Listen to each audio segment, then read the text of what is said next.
money, money. Money, money, money. Crazy about my money. Et si je vous disais que, sans le savoir, vous jouez peut-être un rôle dans une pièce dont vous ignorez le script? Et si vos conflits répétés, vos tensions au travail ou en famille étaient en réalité les symptômes d'un même jeu psychologique dans lequel chacun tient un rôle bien défini? Le triangle dramatique, conceptualisé par Stephen Karpman en 1968, est une grille de lecture aussi simple que puissante pour comprendre pourquoi nos interactions tournent parfois au chaos, pourquoi nous répétons sans cesse les mêmes erreurs, et surtout, comment en sortir. Ce modèle dévoile les dynamiques cachées des relations humaines et nous offre une clé précieuse pour transformer les conflits en opportunités de croissance. Présentation du livre et de l'auteur. Stephen Karpman est un psychiatre américain, ancien élève d'Eric Berne, le père de l'analyse transactionnelle. Il est surtout connu pour avoir formulé en 1968 ce qui allait devenir un modèle fondamental dans le monde de la psychologie relationnelle, le triangle dramatique. À travers cette modélisation, Karpman identifie 3 rôles typiques que les individus endossent inconsciemment dans les situations de tension ou de conflit.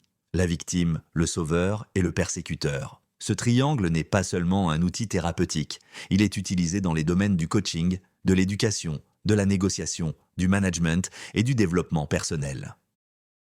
Pourquoi ce modèle a-t-il autant marqué les esprits? Parce qu'il met en lumière ce que nous faisons tous, souvent sans le vouloir, jouer un rôle pour maintenir une illusion de contrôle ou satisfaire des besoins inconscients. En comprenant cette mécanique, nous pouvons arrêter de subir nos relations et redevenir acteurs conscients de nos choix. Résumé des chapitres. 1. Origine et fondement du triangle dramatique. Le triangle dramatique repose sur un principe simple. Lors d'un conflit ou d'un désaccord, les individus se positionnent inconsciemment dans l'un des 3 rôles du triangle. Ces rôles sont interchangeables et les participants peuvent en changer au fil de l'interaction, souvent en quelques minutes. La victime se sent impuissante, sans ressources, accablée. Elle attire le sauveur ou réagit au persécuteur. Elle dit souvent « c'est toujours à moi que ça arrive, je n'y peux rien ». Le sauveur veut aider, réparer, conseiller, souvent sans qu'on le lui demande. Il agit par besoin d'exister ou de se valoriser. Il pense « laisse-moi t'aider, tu ne peux pas t'en sortir seul ». Le persécuteur critique, menace, rabaisse. Il impose son pouvoir et crée la tension. Il dit « c'est de ta faute, tu ne fais jamais rien correctement ». Ce triangle forme un piège relationnel. Chaque rôle renforce les 2 autres, créant une boucle sans fin. Et paradoxalement, chaque rôle nourrit une illusion de contrôle. La victime attire l'attention, le sauveur se sent utile, le persécuteur se sent supérieur. Deuxième analyse approfondie des 3 rôles. La victime.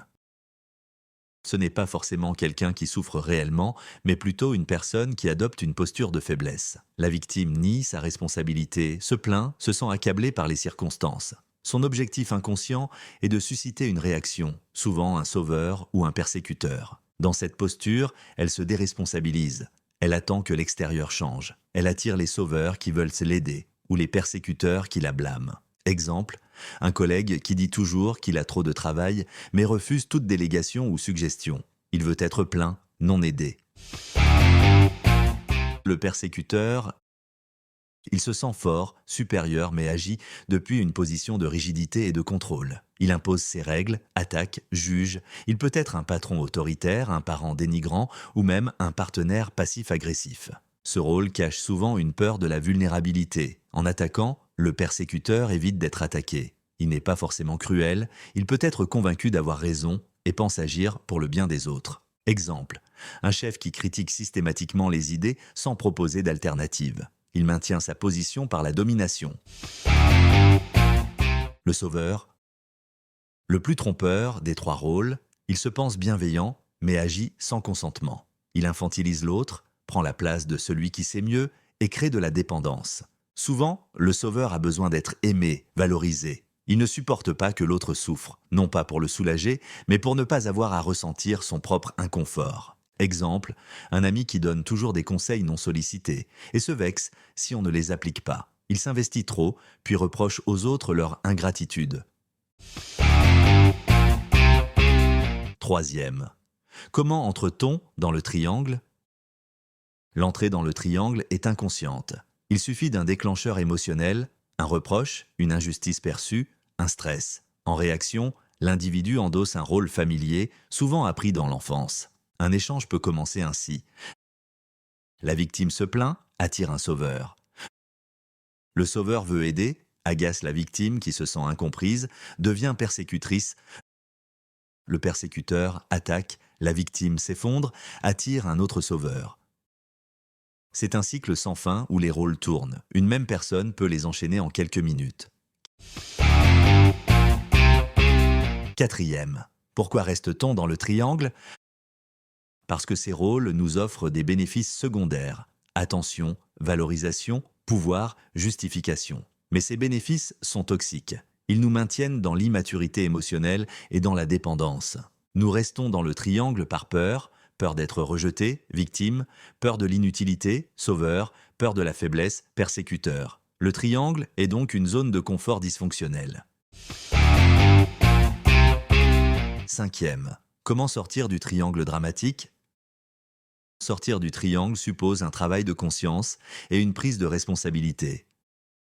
Voici les clés. Reconnaître son rôle habituel. Chacun a un rôle préféré qu'il adopte par défaut. L'identifier permet de créer une distance. Tiens, je me pose encore en sauveur. Passer du rôle au positionnement adulte.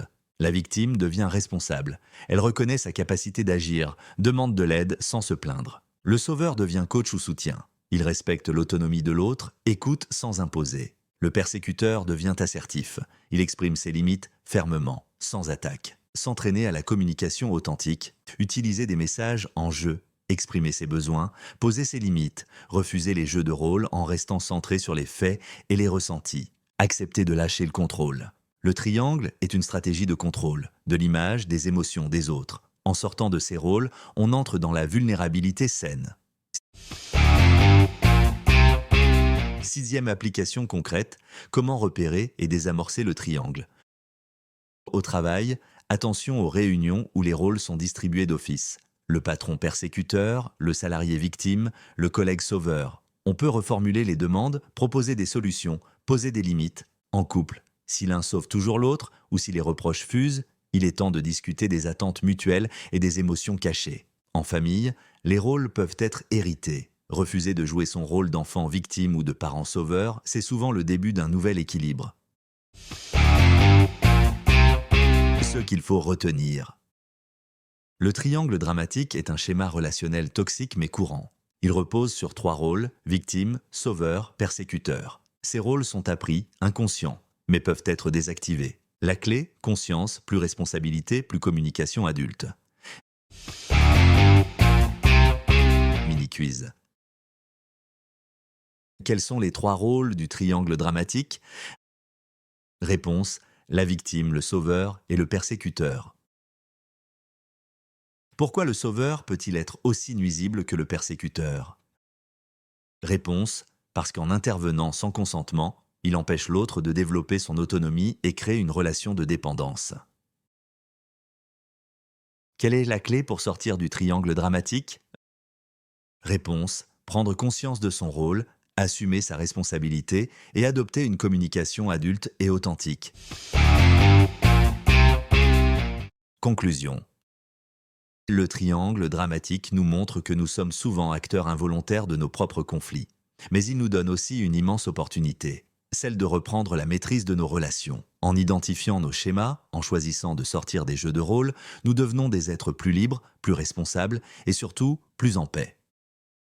Si ce résumé vous a ouvert les yeux, abonnez-vous à la chaîne, partagez cette vidéo avec une personne qui joue peut-être sans le savoir l'un des 3 rôles et commentez dans quel rôle vous reconnaissez-vous le plus souvent. Et surtout, restez connectés. Dans notre prochain résumé, on plonge dans un autre domaine clé, l'argent et la réussite. Avec le best-seller mondial de T. Harv Eker, Les secrets d'un esprit millionnaire, préparez-vous à changer votre relation à l'abondance. Money, money, money. Money, money, money. Crazy about my money.